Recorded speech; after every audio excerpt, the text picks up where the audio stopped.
ठीक. So today our word is combined, that is combined average.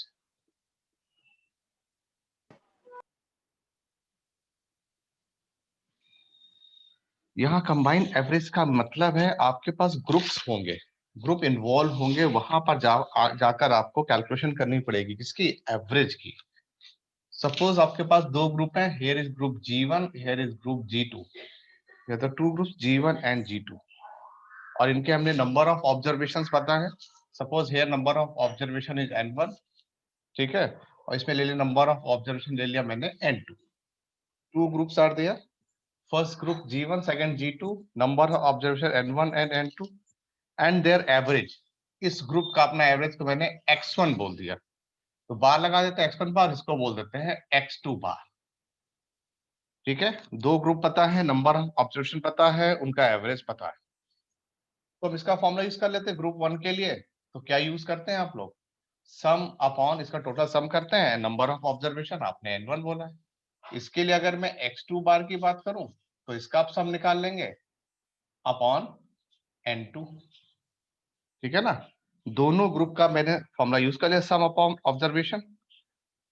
अगर मैं इनका क्रॉस मल्टीप्लिकेशन कर दूं तो इस वाले ग्रुप का सम आ जाएगा, इस वाले ग्रुप का भी सम आ जाएगा. तो sum of first group that is N1 into X1 bar, और इस वाले का sum that is N2 into X2 bar.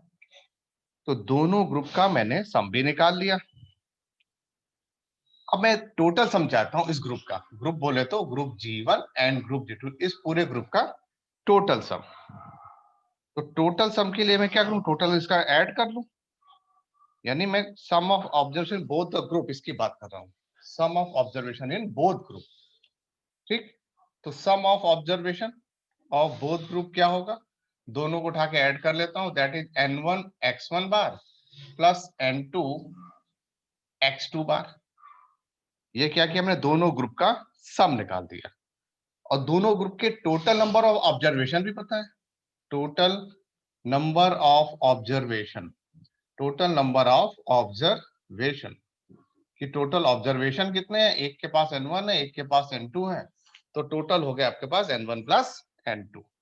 तो मैं इस पूरे ग्रुप का कंबाइन चाहता हूं, यानी लॉजिक मेरा सेम है जो हमने लास्ट टू लास्ट क्लासेस हम लोग पढ़ रहे हैं कि किसी भी ग्रुप का एवरेज निकालने के लिए X bar that is equal to उसके पास सम कितना है, उसके पास कितने नंबर ऑफ ऑब्जर्वेशन है, इन दोनों को डिवाइड कर दें, यानी N1 into X1 bar plus N2 into X2 bar whole divided by N1 plus N2. So this is what? This is the formula to calculate the average of combined average of two group, say G1 and G2. दो group थे मेरे पास, एक group का नाम G1 है, एक group का नाम मेरे को G2 है. तो जो फर्स्ट ग्रुप G1 है उसके ऑब्जर्वेशन कितने थे, नंबर ऑफ N1 थे, और उसका मीन क्या है X1 बार. सेकंड ग्रुप था, उसका कितना है नंबर ऑफ ऑब्जर्वेशन N2, और उसके पास कितने हैं एवरेज N2 X2 बार. ठीक है, तो मैंने क्या किया, इस ग्रुप के लिए मैंने एवरेज का फॉर्मूला लगाया, सम अपॉन N1, क्रॉस मल्टीप्लाई करके सम की वैल्यू निकाली. इस ग्रुप के लिए मैंने निकाला X2 बार, क्रॉस मल्टीप्लाई करके इस वाले ग्रुप का भी सम निकाल दिया. मुझे इनके कंबाइंड ग्रुप का मीन चाहिए था, एवरेज चाहिए था, तो उसके लिए इनका टोटल सम और टोटल ऑब्जर्वेशन चाहिए था, इसलिए मैंने दोनों के सम निकाल लिए. तो टोटल सम क्या होगा, this one plus this one, और टोटल नंबर ऑफ ऑब्जर्वेशन यहाँ N1 है, यहाँ N2 है, तो N1 प्लस N2. तो this is what, this is the combine, जो कंबाइन ग्रुप किया उसका एवरेज. कंबाइन ग्रुप इसका क्या है, N1 X1 bar plus N2 X2 bar upon N1 plus N2. Clear, तो इस तरह से हम लोग कंबाइंड ग्रुप को इस तरह आसानी से निकाल सकते हैं. क्लियर, तो ये तो मैंने किया जो ग्रुप का, जो कंबाइंड ग्रुप है, कंबाइंड ग्रुप स्टडी करें अगर उसका मीन निकालें, तो इस तरह से आप इसको प्रोसेस को सिंप्लीफिकेशन मोड में ले जाके सॉल्व कर सकते हैं. ठीक है, जैसे इसी में मैं बात करूंगा, कंबाइंड ग्रुप के ऊपर बात कर रहा हूं अभी. अब मैंने देखे जैसे दो ग्रुप बनाए, मैंने एक ऑब्जर्वेशन लिखता हूँ, एक न्यूमेरिकल प्रॉब्लम करता हूँ इसके ऊपर बेस्ड. कह रहा है the average age of section A of 40 student, let 11th A section, number of student कितने हैं 40। तो कह रहा है average age of 11th A 40 student of class 11, इसकी एवरेज एज सपोज निकाल लेते हैं। सपोज मेरी एवरेज एज आ गई 15, 11th ए 40 बच्चों का सेक्शन है, उसमें मेरी एवरेज एज का आया 15, ठीक। अब मैं दूसरे सेक्शन में गया 11th बी, 11th बी में आया, वहां कितने स्टूडेंट है 30 स्टूडेंट है, और मैं इनका एवरेज निकाल रहा हूं एज। तो एवरेज एज वो आया मेरे पास 17, ए का आया 15 और बी का आया 17। अब आपसे बोल रहा है what is the average of students in class 11 मतलब बोथ द सेक्शन। तो फट से आपके पास फॉर्मूला लिखा है n1 x1 बार n2 x2 bar upon n1 plus n2। Formula लिखना बहुत जरूरी है बेटे, 4 मार्क का क्वेश्चन में फॉर्मूला लिखने का सीबीएसई 1 मार्क अलॉट करता है, 1.5 मार्क्स दे सकता है, 1 मार्क्स भी दे सकता है, तो इसलिए आपको फॉर्मूला लिखना जरूरी है, ठीक। n1 ऑब्जर्वेशन, तो कितने ऑब्जर्वेशन है निकाल लेते हैं। इसमें कितने हैं 40, उनका कितना मीन है 15, इसमें कितने हैं 30, कितना है 17 अपॉन, टोटल कर देते हैं 40 प्लस 30 कितना हुआ 70, इनका मल्टीप्लाई कर लेंगे और इसको मल्टीप्लाई कर ले अपॉन 70। अब इनको डिवाइड कर दें,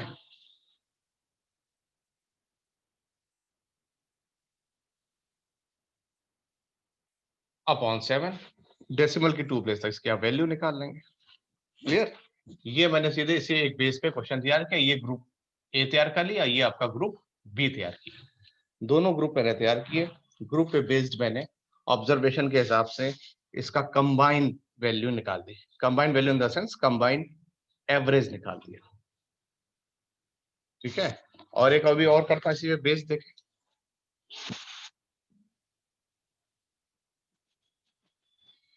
फिर मैं एवरेज को इससे ऐड करके एक नया क्वेश्चन तैयार कर लूंगा। कह रहा our library has an average of 510 visitor on Sunday.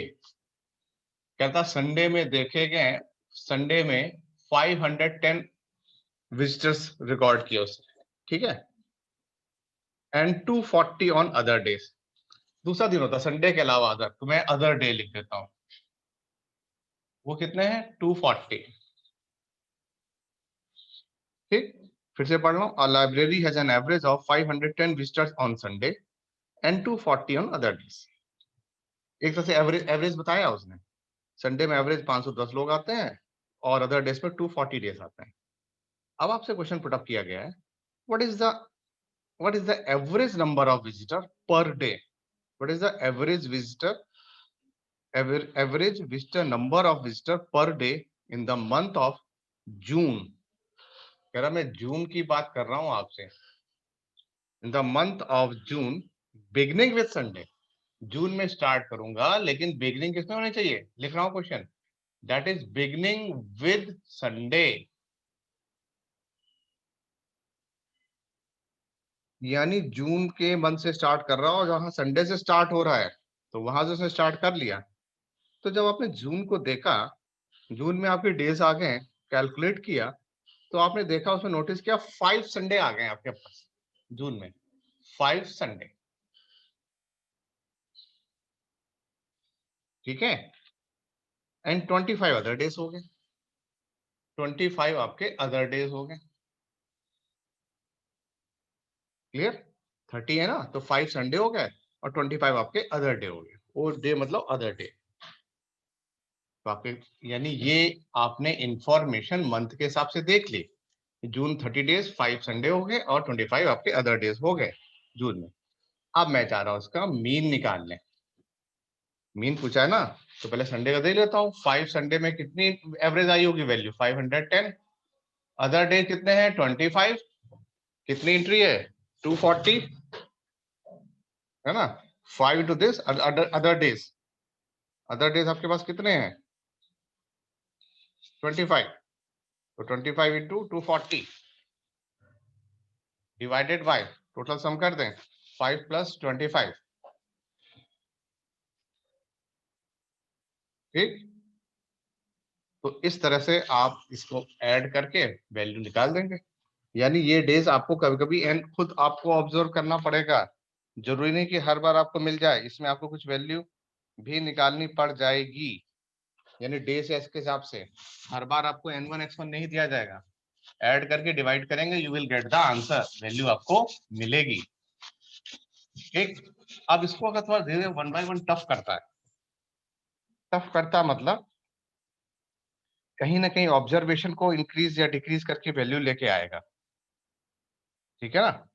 तब हम उसको यूज क्या करेंगे, अब देखो जैसे मैं एक केस स्टडी डिस्कस करता हूं आपसे, इसको ना ध्यान से,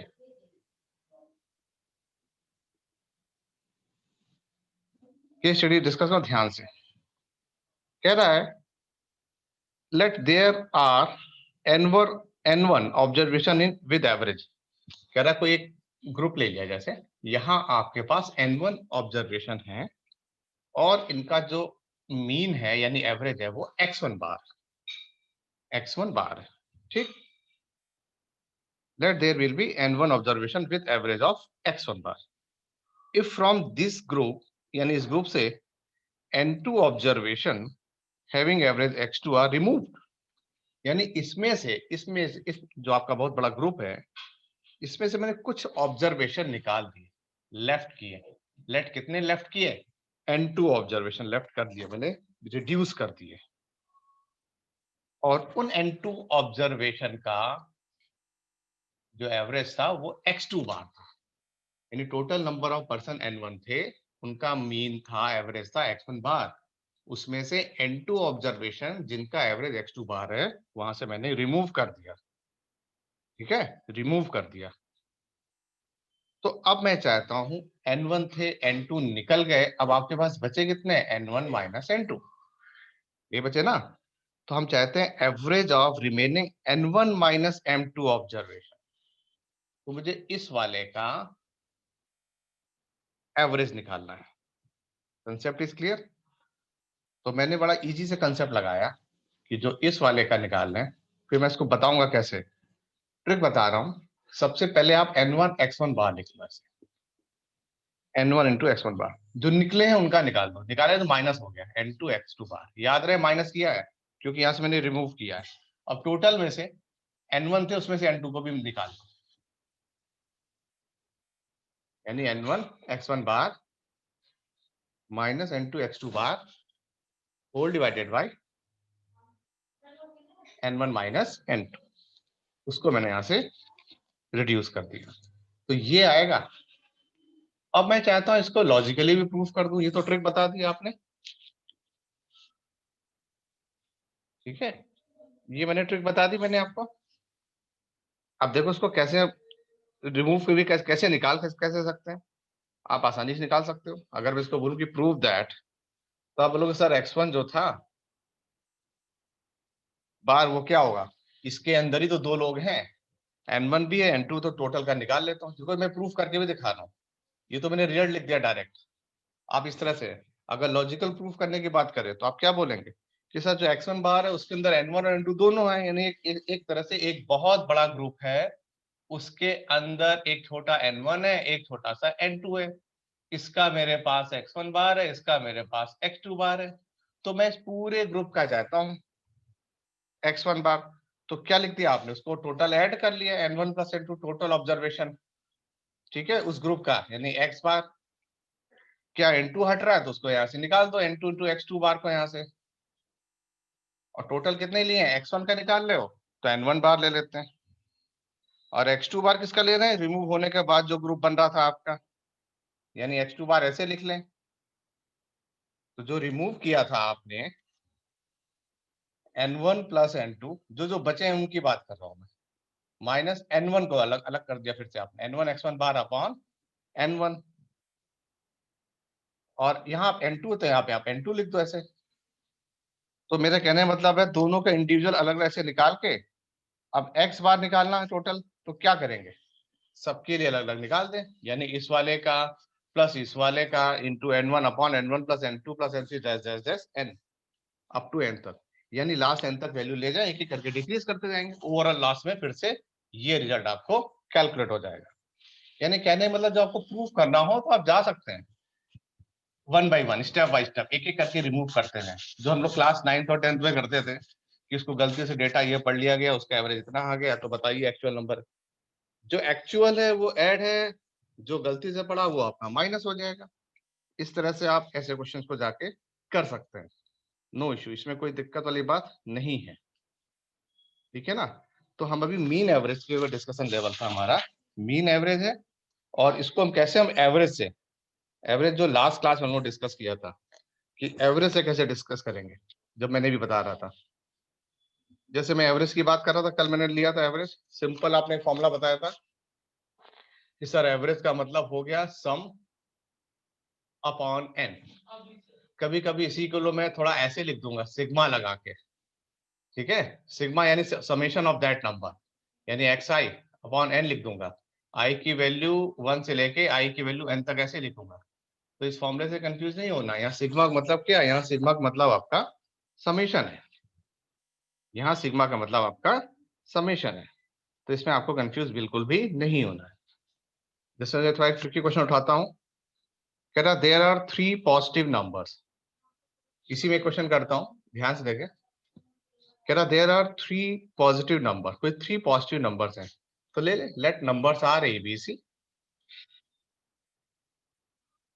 इंक्रीजिंग ऑर्डर में ले लिया आपने इसे, कह रहा है 1/3 of the average of all 3 number, आपको गिवन है, तो पहले इनका एवरेज निकाल लेता हूं मैं, इनका एवरेज क्या हुआ एक्स बार, इनको सम कर दें, a plus B plus C divided by 3, इनका सम करके एवरेज मैंने निकाल दिया।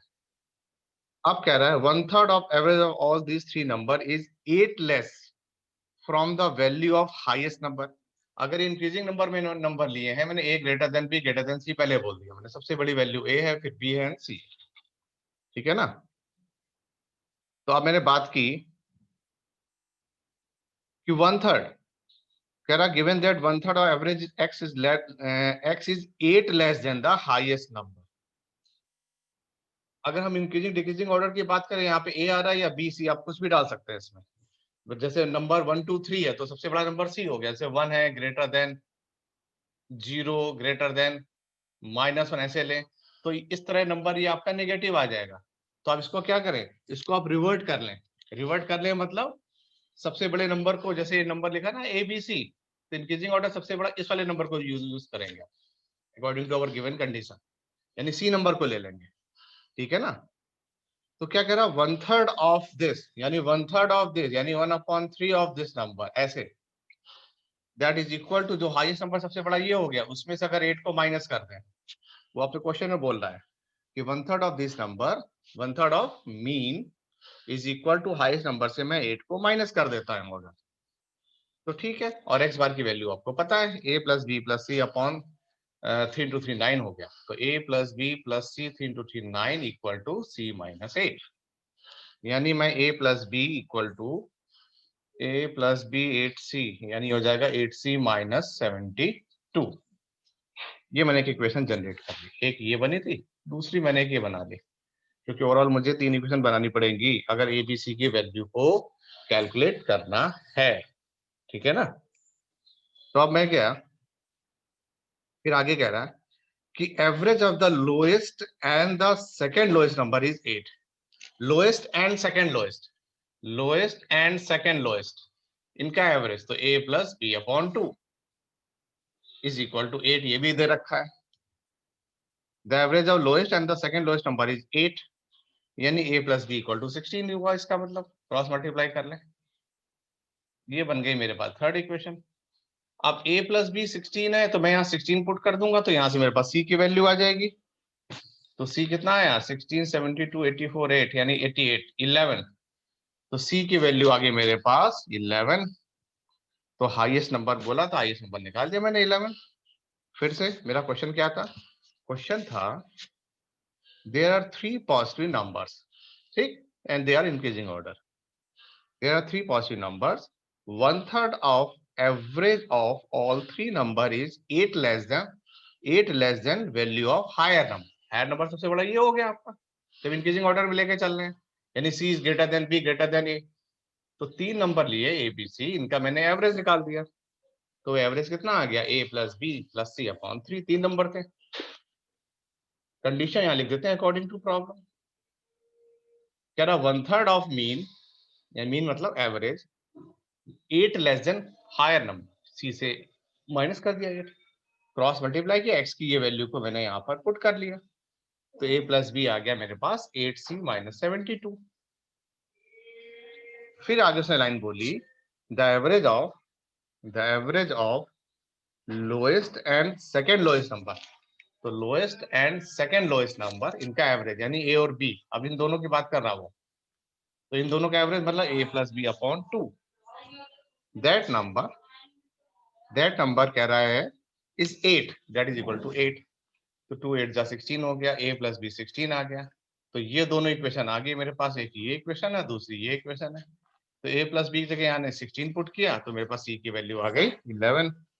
क्योंकि उसने पूछा ही था what is the highest number. Highest number क्या आपका c है, आपका हाईएस्ट. तो आपने कहा c की वैल्यू कितनी आ जाएगी? Your value of c is 11. तो इस तरह से हायर और लोअर नंबर भी आपसे कैलकुलेशन बोर्ड में हम ले जा सकते हैं. तो कब? एवरेज के ऊपर जब बात करेंगे, ठीक है. इसी एवरेज पे और मैं बात करता हूँ इसी, यानी एवरेज का मतलब समझ में आ रहा है. सम को उसके ऑब्जर्वेशन से डिवाइड कर देंगे. अभी मैं ग्रुप मीन कर रहा था, ग्रुप मीन का क्वेश्चन भी कुछ इसी मोड में था, ठीक है ना. अब देखो ध्यान से, नेक्स्ट ये अच्छा प्रॉब्लम है. कह रहा है the average of 5 consecutive number is x. The average of 5 consecutive number is x. तो कॉन्जिक्यूटिव नंबर कैसे लेंगे? बताया था मैंने, y plus 1, y plus 2, y plus 3, y plus 4. 1 2 3 4 5, ये ले लिए मैंने 5 नंबर. लेट इनका एवरेज कितना है? कह रहा है इनका जो एवरेज है दैट इज x. ये गिवन है आपको, पहले हम x निकाल लेते हैं. तो कैसे? y plus 1, y plus 2, y plus 3, y plus 4, इन सबका sum first second third fourth fifth upon 5. तो y कितने बार आ गया? 1 2 3 4 5. और ये 1 plus 2 3 plus 3 6 plus 4 10 upon 5. 5 common लेके काट दिया तो आ गया y प्लस 2. तो x आ गया मेरे पास y plus 2. This is your first equation. मेरा x और y में एक रिलेशन बनके तैयार हो गया, ठीक. The average of 5 consecutive number x में एक लाइन पे आपने इक्वेशन डेवलप कर दी. अब कह रहा है if next two number are included, if next two numbers are also included, then show that average will increase by 1.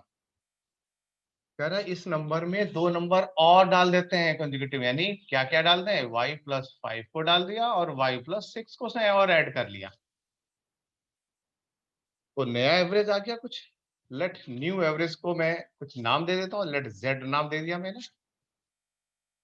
तो कितने नंबर थे? 5 तो पहले थे, 2 और आ गए तो हो गए 7. इनका सबका सम निकाले तो y plus 1, y plus 2, y plus 3, y plus 4, y plus 5, y plus 6, इन सबका सम अपॉन 7. ये मैंने किया क्वेश्चन के अकॉर्डिंग. अब आगे बोल रहा है नौ ऐसा करने से द न्यू एवरेज, यानी z को जिसको मैं न्यू एवरेज बोल रहा हूँ, this new average will increase by 1. कह रहा है एक बढ़ जाएगा, यानी पुराने वाले का, इसका इससे रिलेशन के बारे में बात कर रहा है. तो इसको मैं ऐड कर लेता हूं. कितने हो गए? 7 नंबर हो गए. 1 2 3 4 5 6 7. तो यहां लिख दिया मैंने 7 y. इनको भी ऐड कर लेते हैं. 1 और 2 3 और 3 6 4 10 और 5 15 और 6 21 अपॉन 7. 7 कॉमन लेके कैंसिल आउट करते तो y प्लस 3, यानी z की वैल्यू आ गई y प्लस 3. इसको आप लिख सकते हो y+3 को y+2+1, y+2, और y+2 कितना आ गया, y+2 को आप बता रहे हैं योर x, तो ये हो जाएगा x+1। ये उसने बोला प्रूफ करने के लिए कि जो नया मीन है, न्यू मीन या एवरेज जिसको बोल रहे हैं, that is increase by 1, that is increase by 1 by old mean. तो इस तरह से नंबर भी आपकी कैलकुलेशन मोड में हम ले जा सकते हैं, ठीक है ना। तो ऐसे क्वेश्चंस भी आपके इसमें होंगे कि मैं ऑर्डर पूछ लूंगा या मैं आपसे इंक्रीज या डिक्रीज की वैल्यू पूछ लूंगा, तो आपको किस तरह से मूवमेंट करना है, तो ये चीजें आप आसानी से कर सकते हैं। तो इस तरह करने से क्या होगा, इस तरह से आपकी mean, new mean, average, new average, old average, इनका आपके पास रिलेशन आ जाएगा।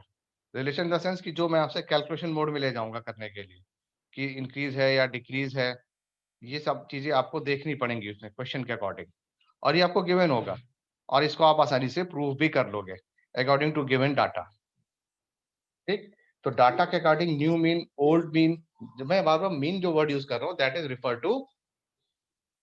रिफर टू एवरेज, यानी सब अपॉन टोटल ऑब्जर्वेशन। चाहे मैं इसकी बात कर लूं या मैं ग्रुप की बात करूं, दो ग्रुप, तीन, अच्छा दो ग्रुप है तो तीन ग्रुप भी हो सकते हैं, तो तीनों का निकाल लेंगे, सब करके तीनों को ऑल थ्री ऑब्जर्वेशन से डिवाइड कर देंगे। जैसे लास्ट क्वेश्चन में मैंने एन ऑब्जर्वेशन लेके किया था, ठीक है। अब मैं जरा आपसे आज की क्लास का डिस्कस करता हूं, क्योंकि मैंने ग्रुप मीन और मीन एवरेज दोनों को